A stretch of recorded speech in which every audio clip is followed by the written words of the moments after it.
எல்லாருக்கும் குட் மார்னிங்க. எல்லோரும் எப்படி இருக்கீங்க? நல்லா இருக்கீங்களா? இன்றைக்கி சும்மா சமையலில் காலையில் டிஃபனுக்கு ஹெல்த்தியான சுரைக்காய் சாம்பார் தாங்க வச்சுருக்கேன். எப்படி செய்யுதுன்னு பார்க்கலாம். தேவையான பொருட்கள் என்னன்னு பார்க்கலாம். அதுக்கு நான் சுரைக்காய் கட் பண்ணி வச்சுருக்கேங்க. அப்புறம் 2 தக்காளி, 2 வெங்காயம், 2 பச்சை மிளகா, கொஞ்சமாக கொத்தமல்லி, 6 பல் பூண்டு, கொஞ்சமாக பெருங்காயம்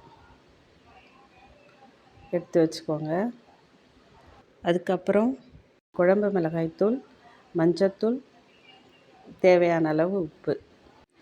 100 கிராம் துவரம்பருப்பு எடுத்து நான் குக்கரில் கழுவி வச்சுருக்கேங்க. நாம் கட் பண்ணி வச்சுருந்த சுரக்காய், வெங்காயம், தக்காளி, பச்சை மிளகா, கொத்தமல்லியை தவிர மிச்சம் எல்லாமே நம்ம குக்கரில் சேர்த்து ஒரு 4 விசில் விட்டு நல்லா வேக வச்சுப்போங்க. எல்லாமே போட்டுடலாம் ஒன்றாவே.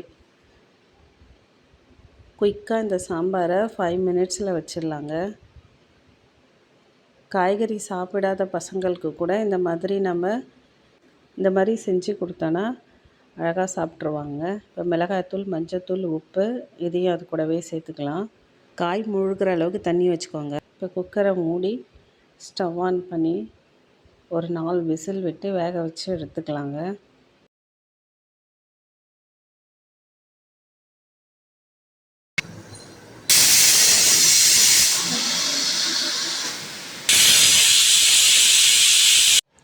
ப்ரெஷர் இறங்கினோடனே நம்ம திறந்து பார்க்கலாம். ரொம்ப சாஃப்டாகிடுச்சுங்க.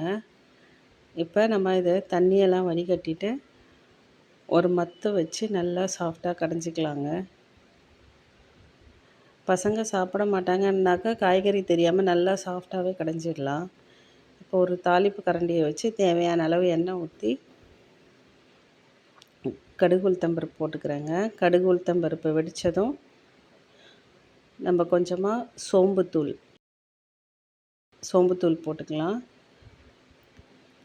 அதுக்கப்புறம் ஒரு காஞ்ச மிளகாய் கிள்ளி போட்டுக்கலாம். கருவேப்பிலை போட்டுக்கோங்க. பெருங்காயமும் கொஞ்சம் போட்டு சாம்பாரை தாளிச்சிக்கலாம்.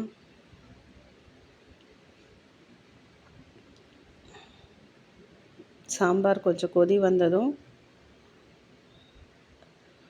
நம்ம கொஞ்ச நேரம் கொதிச்சா போதும். கொத்தமல்லியை தூவி இறக்கிடலாங்க. சுவையான ஹெல்த்தியான சுரைக்காய் சாம்பார் ரெடிங்க. நீங்களும் இது போல் செஞ்சு பாருங்கள். இந்த சாம்பாரை நீங்கள் டிஃபனுக்கு தோசை, இட்லி இதோட சூப்பராக இருக்கும். ட்ரை பண்ணி பாருங்கள். இந்த வீடியோ உங்களுக்கு பிடிச்சிருந்ததுன்னா லைக் பண்ணுங்கள், ஷேர் பண்ணுங்கள், கமெண்ட் பண்ணுங்கள், சப்ஸ்கிரைப் பண்ணுங்கள். தேங்க்ஸ் ஃபார் வாட்சிங். தேங்க்யூ.